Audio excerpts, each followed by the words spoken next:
က်သွန်ဖြူလေးတွေကိုဓာပြရိုက်ထားမယ်ကြက်နရွက်မူလေးတွေကိုကတော့ပြော့လာအောင်လို့ရေစိမ်ထားပါမယ်တနားရီခန့်ရေစိမ်ပြီးတော့မှပွားပြော့လာပြီဆိုရင်ရေဆေးရေစစ်ပြီးတော့မှအနည်းငယ်သေးတွန်းအောင်လို့လီးဖြတ်ပေးထားပါမယ်ရှင်ပဲပြား6လေးတွေကိုကြော်ရလွယ်ကူအောင်ဖြတ်ညက်ပြီးရင်အလဲလက်မီနဲ့ပူပေးထားတဲ့စီပူတဲ့ထည့်ကြော်ပေးပါမယ်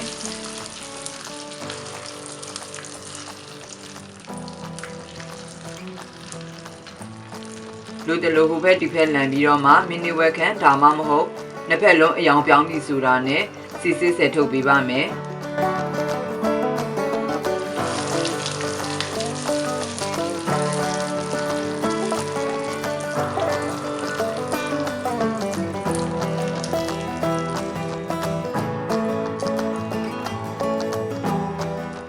ပဲပြားလေးတွေကကျွတ်ပွားမနေပဲပျော့ပျော့လေးပဲဖြစ်နေပါမယ်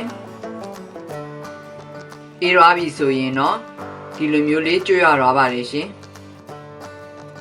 အရသာမဟုတ်စားလို့နဲ့နေပြီးတော့မှအရသာဝင်အောင်15မိနစ်ခန့်နဲ့ထားတဲ့ကြက်သားကို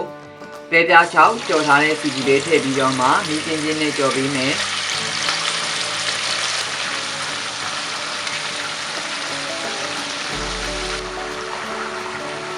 လိုတလိုလန်ကြော်ပေးပြီးတော့မှဒီလိုညင်ညင်ညာရောင်ပြောင်းရင်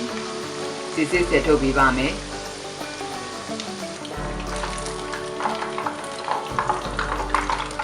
ကျန်တဲ့ကြက်သားလေးတွေကိုလည်းဒီလိုပဲကြော်ပေးပါမယ်ရှင်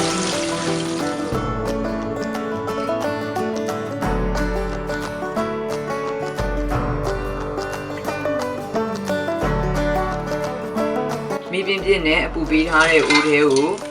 ကြက်ကြော်နဲ့ကြက်သွန်ဖြူထည့်မယ်ရေဘူးထည့်မယ်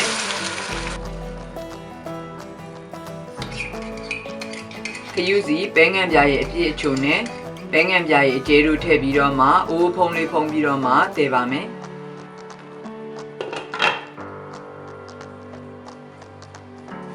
7မိနစ်ခန့်တည်ပြီးရင်တော့မိုး6လေးထည့်ပြီးဆက်တည်ပေးမယ်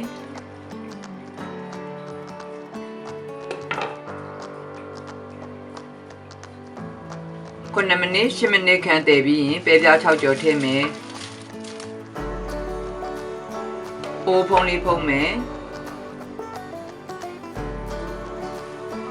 2မိနစ်ခန့်တည်ပြီးပဲပြားလေးတွေဤပြော့လာပြီဆိုရင်တော့အနည်းငယ်မူရောပြီးတော့မှဆက်တည်ပေးထားပါမယ်ရှင်